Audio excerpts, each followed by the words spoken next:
दत्तगुरूंची जन्मकथा. दत्तांचा जन्म आत्रेय ऋषी यांच्या घरी झाला, म्हणून दत्तांच्या नावापुढे दत्त आणि आत्रेय म्हणजेच दत्तात्रेय नावाने ओळखले जाऊ लागले. चला पाहूया दत्तात्रेयांची जन्मकथा. श्री गणेशाय नमः. सिद्ध्योगी नामधारकाला दत्तजन्म सांगू लागला. तो म्हणाला, सृष्टीच्या उत्पत्तीपूर्वी सर्व जलमय होते. नंतर त्यात हिरण्यगर्भ निर्माण झाले. हिरण्यगर्भ म्हणजेच रजोगुणाने उत्पन्न झालेला ब्रह्मा, त्याला ब्रह्मांड असेही म्हणतात. त्याची दोन शकले झाली, आकाश आणि भूमी. ब्रह्माने त्यामध्ये 14 भुवनांची रचना केली. 10 दिशा, काळ, मन, बुद्धी, वाणी व कामादी षड्विकार उत्पन्न केले. मग त्या सृष्टीची विस्तृत रचना करण्यासाठी मरीची, अत्री, अंगिरस, पुलस्त्य, पुलह, क्रतु आणि वसिष्ठ असे 7 मानसपुत्र, सप्तर्षी निर्माण केले. अनसूया ही अत्रि ऋषींची पत्नी, ती महान पतिव्रता होती. पतिसेवेने तिचा पुण्यप्रभाव इतका वाढला की त्या पुण्याईच्या बळावर ती स्वर्गाची स्वामिनी होते की काय अशी देवांना चिंता वाटू लागली. इंद्रादिकांनी ब्रह्मा, विष्णू आणि महेश यांची भेट घेऊन या चिंतेचे निवारण करण्यास सांगितले. इंद्र म्हणाला, अनसूया पतिभक्त आहे. तिचे अलौकिक आचरण पाहून सूर्यही घाबरतो. तिला त्रास होऊ नये म्हणून अग्नी, वायू, पृथ्वी हे सर्वच सौम्य होतात. तिला उपद्रव झाल्यास ती आम्हांला शाप देईल की काय अशी सक्त भीती वाटते. यावर काहीतरी निश्चित उपाययोजना करावी. अनसूयेचे सत्व पाहण्यासाठी ते भिक्षुकरूपाने अत्रींच्या आश्रमात आले. त्यावेळी अत्रिऋषी अनुष्ठानासाठी बाहेर गेले होते. आश्रमात अनसूया एकटीच होती. त्यांनी तिला हाक मारली. म्हणाले, आम्ही ब्राह्मण अतिथी खूप भुकेलेलो आहोत. तुम्ही इच्छाभोजन देता अशी कीर्ती ऐकून येथे आलो आहोत. अनसूयेने त्यांचे यथोचित स्वागत केले. ते म्हणाले, आम्ही स्नानादी कर्मे करूनच आलो आहोत. अत्री येईपर्यंत थांबणे आम्हांला शक्य नाही. त्वरित भोजन देत असाल तर ठीक, नाही तर आम्ही जातो. त्यांचे म्हणणे मान्य करून अनसूयेने त्यांना आश्रमात नेले.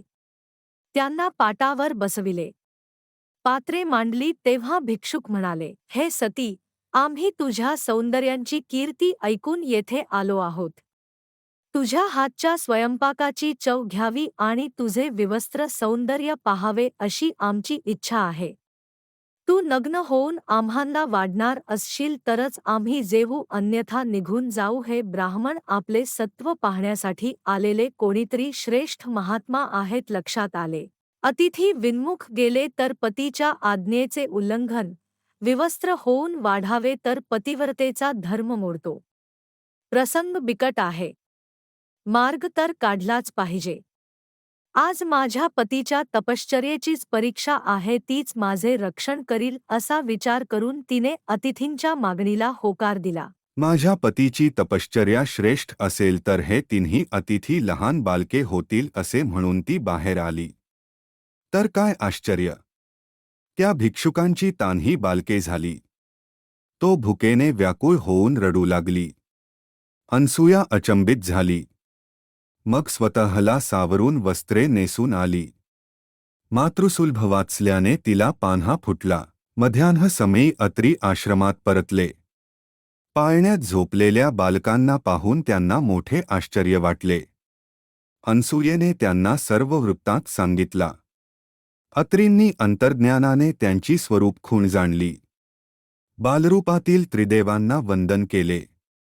तेव्हा ते तिघेही आपले बालरूप तसेच ठेवून निजरूपात प्रकट झाले. त्यांनी अत्री व अनसूयेची प्रशंसा केली आणि वर मागण्यास सांगितले. अत्रींनी अनसूयेशी चर्चा केली व म्हणाले, हे देवश्रेष्ठींनो, तुम्ही बालरूपाने माझ्या घरी आलेलेच आहात तर माझे पुत्र म्हणून येथेच राहा. तेव्हा तथास्तु म्हणून ते तिन्ही देव स्वस्थानी परतले. अत्री अनसूयेने त्या बालकांचे नामकरण केले. बालरूपातील ब्रह्मा, विष्णू, महेश्वर यांची अनुक्रमे चंद्र, दत्त आणि दुर्वास अशी नावे ठेवली. काही काळाने दुर्वास आणि चंद्र मातेसन्मुख उभे राहिले. दुर्वास म्हणाला, आई, मी तीर्थयात्रा व तपश्चर्या करणार आहे.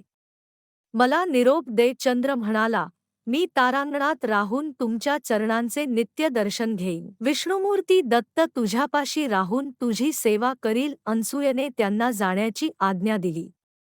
विष्णू दत्तरूपाने अत्री आश्रमी राहिला.